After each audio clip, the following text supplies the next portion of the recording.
Hello आप सभी को। तो आज की वीडियो में हम देखने जा रहे हैं एक नई प्रॉब्लम, स्टेयरकेस प्रॉब्लम, और क्लाइंबिंग स्टेयर्स के नाम से भी प्रॉब्लम जानी जाती है। ठीक है, ये लीड कोड पर 70th प्रॉब्लम है और डायनामिक प्रोग्रामिंग के सेक्शन में ये प्रॉब्लम मेंशन्ड है। आज हम इस प्रॉब्लम का जो है रिकर्सिव अप्रोच देखेंगे। ठीक है, कि इसका रिकर्सिव सॉल्यूशन किस तरीके से लिखना है। बट मैं आपको बता दूं, जब आप रिकर्सिव सॉल्यूशन लिखोगे ना और सबमिट करोगे तो वो TLE देगा, मतलब आपका सॉल्यूशन सबमिट नहीं होगा, एरर देगा। TLE एरर होता है time limit exceed error. Time limit exceed error क्यों आता है? टाइम लिमिट एक्सीड एरर इसलिए आता है क्योंकि हमारे कोड की जो कॉम्प्लेक्सिटी होती है वो ज़्यादा हो जाती है, इसलिए हमारा TLE एरर आता है। ठीक है, तो हम इसका भी रीज़न देखेंगे कि TLE क्यों आ रहा है। और रिकर्सिव सॉल्यूशन समझना इसलिए ज़रूरी है क्योंकि इसी के थ्रू हमें पता चलेगा कि हम कोड में कहाँ गलती कर रहे हैं और हमें क्या मॉडिफिकेशन करना है। ठीक है, तो चलते हैं क्वेश्चन की तरफ। तो सबसे पहले हम देखेंगे क्वेश्चन का स्टेटमेंट, कि क्वेश्चन अपने से पूछना क्या चाह रहा है।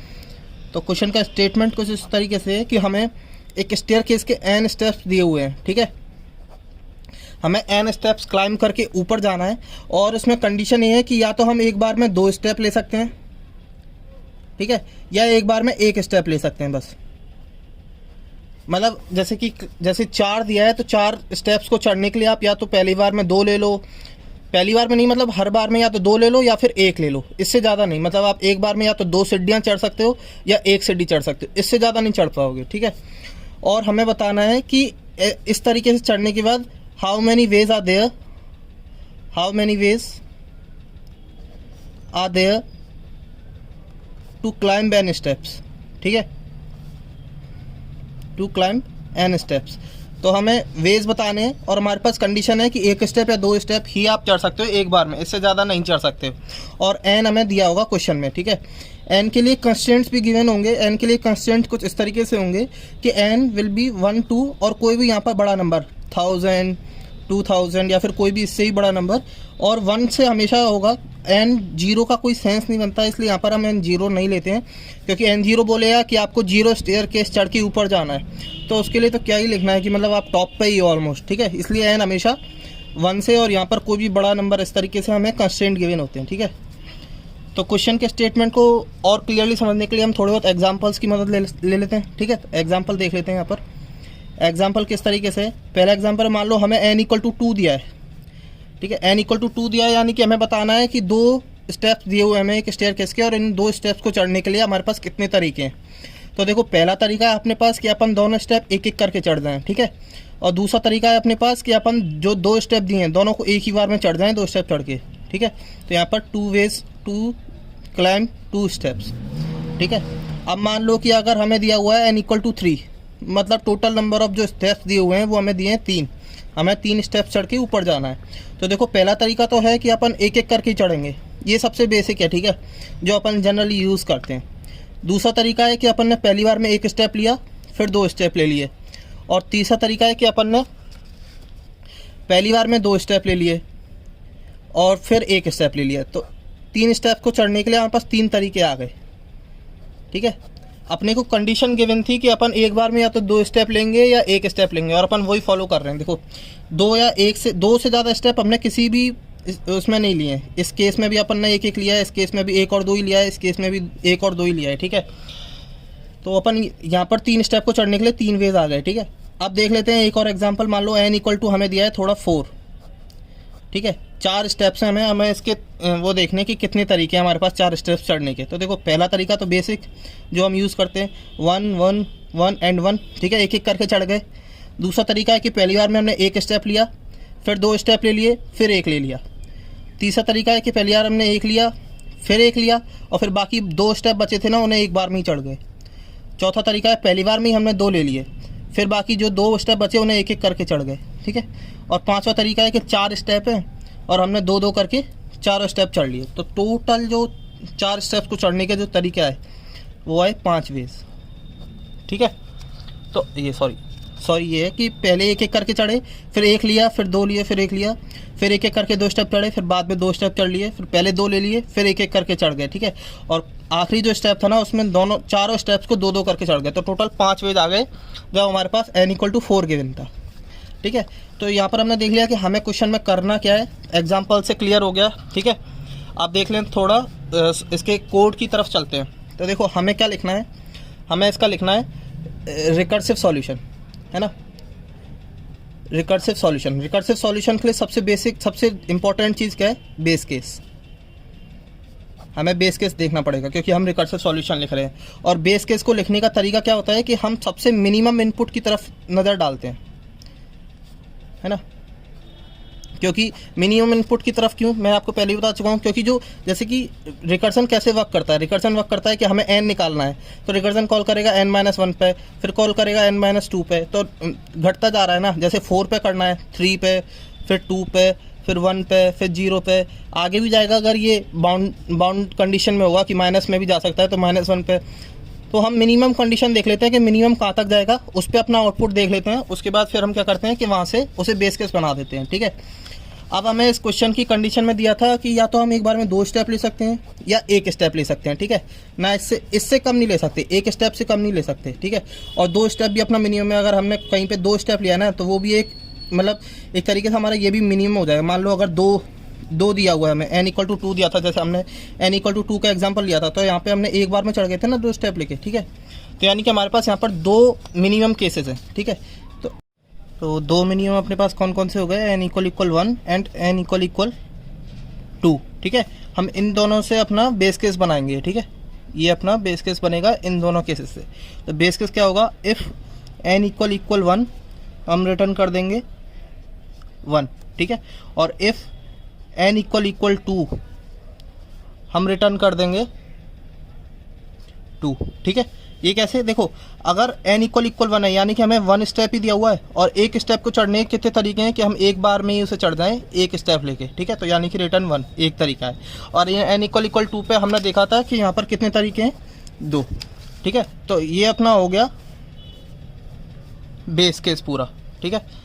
ये अपना हो गया बेस केस। अब चलते हैं कि इसकी जो रिकर्सिव कंडीशंस होंगी, ठीक है, रिकर्सिव कंडीशन वो क्या होंगी। तो रिकर्सिव कंडीशन देख लेते हैं कि रिकर्सिव कंडीशन क्या होंगी। तो रिकर्सिव कंडीशन के लिए रिकर्सिव कंडीशन, ठीक है। देखो, मान लो n=4 है, हमें n=4 दिया हुआ है, ठीक है हमें। तो अब हमें इसके टोटल तरीके निकालने हैं कि 4 को चढ़ने के कितने तरीके हैं, ठीक है। तो इसके सिर्फ इस तरीके से निकाल सकते हैं। देखो, हमने पहली बार में 1 स्टेप ले लिया, ठीक है, प्लस बाकी इसके बाद कितने तरीक़ों से हम बाकी स्टेप को कवर कर सकते हैं। और एक है कि हमने पहली बार में 2 स्टेप ले लिया और बाकी जो बचे स्टेप है उन्हें हम कितने तरीके से कवर कर सकते हैं, ठीक है। ये इन्हीं तरीक़ों से, ये दोनों मिला के हमारे पास टोटल तरीके आ जाएंगे, टोटल वेज 4 स्टेप्स को चढ़ने के लिए। मतलब हमने पहली बार में 1 स्टेप ले लिया और बाकी हमारे पास जितने भी तरीके हो सकते हैं। पहली बार में 1 स्टेप लेने के बाद हम 2 ले रहे हैं कि 1 ले रहे हैं, ठीक है। और हमने पहली बार में 2 ले लिया और उसके बाद बाकी बचे हुए स्टेप, ठीक है। और इन दोनों को हम कर देंगे प्लस, ठीक है। तो अब देखो, ये वाला जो काम है ना, पहली बार में स्टेप लेने का काम, ये रखते हैं हम अपने पास। और बाकी ये जो बचा हुआ काम है ये हम कर देंगे रिकर्जन को पास, कि भाई ये जो बचा हुआ काम है रिकर्जन, तुम हमें इसका आंसर ला के दोगे। मैंने अपना टास्क कंप्लीट कर दिया, मैंने पहली बार में अपना स्टेप ले लिया है, ठीक है। तो इसे कैसे करेंगे? तो हमने देखो पहली बार में स्टेप लिया, जैसे n=4 दिया था, ठीक है। मान लो हमने पहली बार में स्टेप लिया 1, 1 स्टेप लिया, तो मैं इसको कितना पास करूँगा? रिकर्जन को मैं पास करूँगा 3, कि बाकी जो 3 स्टेप बचे हुए हैं उनको चढ़ने के तुम मेरे को तरीके ला दो। मैंने पहली बार में 1 स्टेप ले लिया, उनको चढ़ने के तुम मेरे को तरीके ला दो। वो मैंने स्टोर कर लिए x में, ठीक है। फिर मैंने पहली बार में लिया स्टेप 2, यहाँ पे 1 लिया था, और मैं यहाँ पे रिकर्जन को क्या पास करूँगा? रिकर्जन को मैं पास करूँगा कि भाई 2 स्टेप को चढ़ने के मेरे पास तरीके ला दो, ठीक है। उसको मैं स्टोर कर लूँगा y में, क्योंकि मैंने पहली बार में 2 स्टेप ले लिए, बाकी 2 स्टेप बचे। पहली बार में 2 स्टेप लेने के बाद 2 स्टेप को चढ़ने के कितने तरीके हैं वो मेरे को ला दो तुम, ठीक है। तो कैसे? तो देखो, रिकर्सिव कंडीशन में क्या आएगा? हमने बेस केस लिखा था, बेस केस के बाद हम डायरेक्टली लिख सकते हैं रिटर्न। पहली बार में हमने 1 स्टेप ले लिया, मान लो अगर हमारे फंक्शन का नाम फाइंड स्टेप है, ठीक है। तो पहली बार मैंने 1 स्टेप ले लिया, तो मैंने रिकर्जन में पास कर दिया फाइंड स्टेप n-1। देखो यहाँ पे 3 पास कर रहा था, 4 था, 1 लिया तो 3। तो find step n-1 plus find step n-2, जब मैंने 2 स्टेप लिए। तो ये है जब मैंने पहली बार में 1 स्टेप लिया है, ये है जब मैंने पहली बार में 2 स्टेप लिए हैं, और इन दोनों को मैंने कर दिया प्लस। यही अपना रिकर्सिव कोड है बस, ठीक है। तो अगर कोड को मैं लास्ट में कंपाइल करूं तो अगर मेरे को दिया है ऐसे अपने को फंक्शन दिया होता है int find step int n, ठीक है, ऐसे दिया हुआ था अपने को। तो अपन ने सबसे पहले बेस केस लिखा। बेस केस क्या आएगा, if n equal 1 return 1, if n equal 2 return 2 है। और उसके बाद सिंपल सा ये एक लाइन का कोड है बस इसका, find step n-1 plus find step n-2, ठीक है। और ये अपना कोड ख़त्म। ये अपना कोड था पूरा, ठीक है, यहाँ से लेके यहाँ तक ये अपना रिकर्सिव कोड था, ठीक है। अब जब आप इस कोड को सबमिट करोगे ना तो ये TLE देगा, ठीक है। TLE का मतलब मैं बता चुका हूँ, टाइम लिमिट एक्सीड, और वो इसलिए देगा क्योंकि इसकी जो टाइम कॉम्प्लेक्सिटी है वो ज़्यादा है, ठीक है। अब टाइम कॉम्प्लेक्सिटी कैसे ज़्यादा है वो अब मैं आपको बताता हूँ। अब देखो, जैसे कि मुझे n=4 के लिए कैलकुलेट करना है, ठीक है। तो n=4 के लिए इसने देखा क्या n=1 है, नहीं, क्या n=2 है, नहीं, तो इस पे आएगा। इसने बोला कि फाइंड स्टेप n-1 और फाइंड स्टेप n-2 दो रिकर्सन फंक्शन कॉल किए। तो फाइंड स्टेप n-1 जब कॉल किया तो इसने यानी कि n=3 पे कॉल कर दिया, ठीक है। और यहाँ पर इसने n=2 पर कॉल कर दिया, ठीक है। जब इसने 2 किए तो n-2 2 हो गया और n-1 3 हो गया, ठीक है। उसके बाद अब इसने दोबारा देखा कि क्या n=3 के लिए ऊपर गया, ठीक है, n=1 है, नहीं, n=2 है, नहीं, ठीक है। तो यहाँ पर तो ये ख़त्म हो जाएगा, लेकिन यहाँ पर इसने किया कि इसे दोबारा कॉल कर दो n-1 और n-2 पर, ठीक है। तो इसने दोबारा कॉल किया n=2 पर और n=1 पर, ठीक है। और यहाँ पर ये बेस केस सेटिस्फाई कर जाएगा तो इसके बाद कॉल नहीं होंगे। लेकिन आप देखो यहाँ पर हमने अपने कॉल्स रिपीट की, देखो n=2 यहाँ पर कॉल किया और n=2 यहाँ पर कॉल किया। मतलब जो काम हम एक बार में कर सकते थे ना उसको हमने डबल बार इवेल्युएट किया है। इसकी वजह से अपना कॉम्प्लेक्सिटी बढ़ रही है। थोड़ा बड़ा एग्जांपल अगर हम देखें तो देखो, अगर मैं n=5 ले लूँ, मैंने n=5 लिया है, ये पहले कॉल करेगा n=4 पर और n=3 पर, ठीक है। फिर ये कॉल करेगा n=3 पर, n=2 पर, ये कॉल करेगा n=2 पर और n=1 पर, ठीक है। ये कॉल करेगा n=2 पर, n=1 पर, और ये सारे बेस कंडीशन को सेटिस्फाई करेंगे, इसके आगे कॉल नहीं होगी। तो देखो हम कितनी बार काम रिपीट कर रहे हैं, n=2 n=2 n=2 n=3 n=1 n=1 n=3 n=3। तो मतलब अपना जो काम है ना जो काफ़ी बार रिपीट हो रहा है, जिसकी वजह से अपनी कॉम्प्लेक्सिटी बढ़ रही है और इसी की वजह से अपने को TLE आता है। अगर आप थोड़ा सा अगर इसे रिजेंबल करोगे ना तो ऐसा ही सेम जो केस होता था वो अपने को फिबोनाची फंक्शन में देखने को मिलता था।